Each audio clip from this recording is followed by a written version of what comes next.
talked to a bunch of people. The dates in the summer didn't work for a lot of places, and the city of Philadelphia and the state of Pennsylvania really kind of came out of nowhere and said, you know, we're very interested in this. We're interested in growing our film business. It's a sports town. We realize it's a little bit of a risk, but we'd like to see if you could bring it here, and here are some of the dates. And one thing led to another. It moved very quickly, and here we are.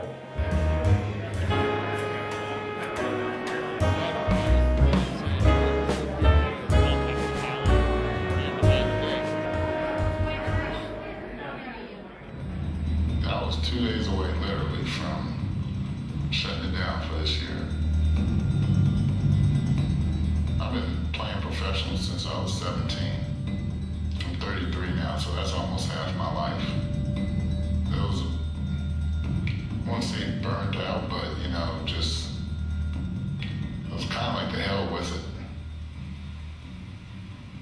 I was approached by some friends in Major League Baseball about We Are Young, and it was a film that was a little bit controversial. It was the first time that Major League Baseball had actually done a feature-length film, kind of along the lines of what NFL Films has done in various projects. You know, it's one of those lightning in a bottle stories where, you know, they were doing a piece for This Week in Baseball, you know, 15 years ago, and it grew over time into what they had, and that's the credit of, you know, Robert Dad and Dave Check and everybody at Major League Baseball, because they knew enough to kind of keep this in the can and see where it was going to go, especially when they heard about Delman, and, you know, and the way Larry raised his kids and the ups and downs that they had. I mean, it's a Broadway play, it's a feature-length movie, you know, so it's a great story. I'm the director of public relations for the event, nationally, regionally, locally, and part of the theme of the festival is sports making a difference. We're trying to incorporate a message within the context of showing the films. And it's not just, hey, these are great sports films, but these are sports films with a message and make you think. Russ Bradford is one of a kind. She's one of the world's greatest dribblers. So we had this camp thing going where we were making thousands of dollars, charging kids $200 a week. We worked for Coach Don Haskins here at University of Texas at El Paso. People were coming from all over the state of Texas and New Mexico and Arizona to be taught by Bradford. Made a lot of money. So he came to me after we did this for a year or two and didn't feel comfortable with it. There were too many other camps charging $200 around the nation. And then Russ came to me and said, I don't like this. I'm teaching kids and charging them money. And there's kids in El Paso that can't afford to come to my camp. I want to help those kids instead. You tap all the local colleges and universities, they all have their camps that cost $200. Let the kids that can afford them go to those camps, but let's get down to the barrio and help the kids that need some help. So we went to the barrio, we charged each kid $1, and that's where the basketball in the barrio camp was born. I worked in college basketball for 14 years, and it's a disgrace that the big schools will make a ton of money off inner city kids and then charge $300 or $400 for their basketball camp. It's an embarrassment. It shouldn't happen. So it's great to see guys who are quality guys giving back to a community where they could have gone anywhere. They didn't have to stay in El Paso. Doug came that first year, his first year, and he was walking around with a camera, asking people questions and filming things, and I'm wondering, what are you doing? You know, get over there and coach the kids, the two-ball girls, you know? And I tell you this because sometimes it takes, I didn't realize really what kind of special culture in the camp that we had going, actually. And El Paso itself is such a unique community. They call the culture there fronterizo, because it combines a hybrid culture of what comes up from Mexico, what exists in Texas, and it's really something unique in the country. And the camp is in a lot of ways a microcosm of El Paso itself, because it also strives to be something different, to not be confined in a little square peg. And that's kind of the goal here, is to tell those stories that people walk out of here and they say, man, I had no idea that was going on. And, you know, that water cooler talk develops over time, and that's really, really important, and that's how these things grow. I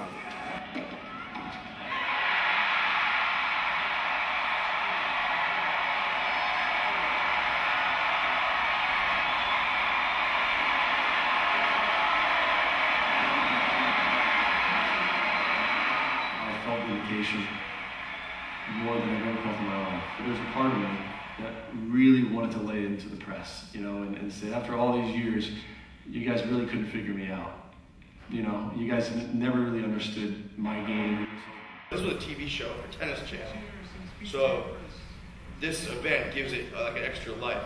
So like honestly, for me, it's very cool to see it on a big screen, and I think it's good that they have the U.S. Sports Film Festival to give these films a platform. So you should be. 150 films were sent in. There were so many more that came in at the last minute that said, "Hey, I'd like to do this," and we had the opportunity to pick the best of the best from a cross range of sports. I think a lot of people felt that the genre of sport is really very important and is definitely underserved in the marketplace. ESPN does some stuff with Tribeca. There's a couple of others, a baseball film festival, and this has really kind of stepped into a void. 3 weeks, he's put on 10, 12 pounds of muscle, took off 10, 12 pounds of fat, right on target for the 160-pound middleweight division. I did it! I did it! So, ain't ran a knockout. I don't think any of us really knew what he had been through, because Kasim's not a guy that wants to share all those moments because they're nightmares. But the one thing that I would say about what Kasim went through and what really symbolizes it for me is when he told me one time that he couldn't sleep because he was having nightmares. And I said, well, don't you have to sleep to have a nightmare? And he said, no. And he started explaining the things, and even with what was in the film, could not do justice to the horrors that this guy went through. Our hope with this thing is that people, number one, get to sell their films, and number two, that more people that are here get to see these films. And I think We Are Young, I think the Sampras movie, I think Renzo Gracie Legacy are three that are really going to kind of take off from here.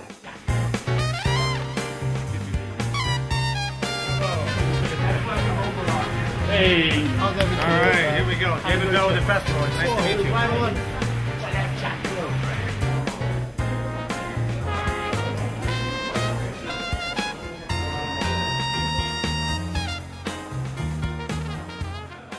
Headbutts, groin shots, and other controversial strikes were banned, and the fights would take place in a ring instead of a cage.